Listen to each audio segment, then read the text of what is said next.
It's my feel-good breakfast show.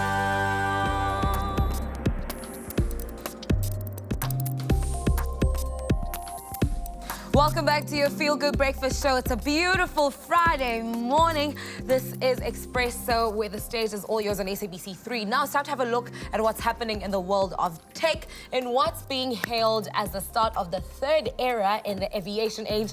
Vancouver-based firm Harbour Air has successfully launched its own commercial electric plane called the eBeaver on a 10-minute flight. Could this be the future of air travel? Here to help us unpack this amazing event is our resident tech expert, Bryan Smith. Good morning. It's very interesting to hear and learn about, but I'm going to start off with like a question that may seem very obvious. What is eBeaver? Because we always talk about e-cars and etc. etc.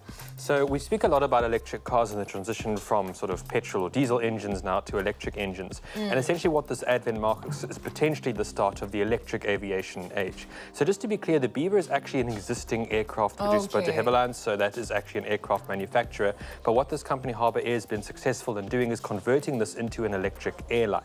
So this runs on an electric motor rather than on Jet A fuel, which is what most modern planes in this class use. And what's really exciting is that this is essentially not only better for the environment, it's cleaner travel, it will result in not only cheaper airfares, but it's also better for the environment and will result in sort of shorter hops between destinations, which is really exciting if you consider it's essentially perhaps the next generation of water airborne taxi to hop from destination to destination. Yeah, that sounds very, very interesting. But I know with any development or invention, there are limitations. What are the limitations with this electric flight? So unfortunately, one of the biggest limitations involving the entire electric airline industry as it emerges is the same issue that faces electric cars. And that's the issue of range. We haven't really figured out how to get substantial range off of these batteries.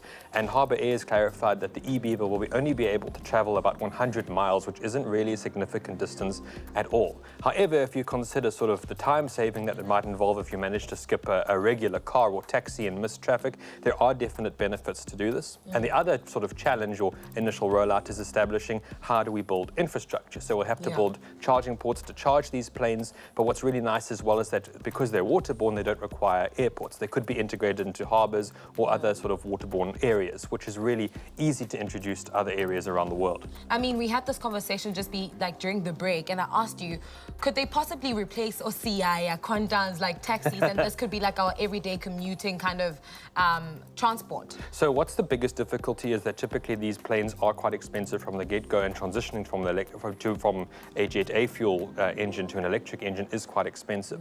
So it might not be enough to replace your regular everyday taxi. However, if you consider about sort of your hail cabs, your Ubers of the world, this could essentially replace and be affordable enough to replace the entry-level Ubers sort of in that realm. So it could really suffice for short-term hops if you really need to skip traffic, or perhaps if you have a slightly further destination than normal.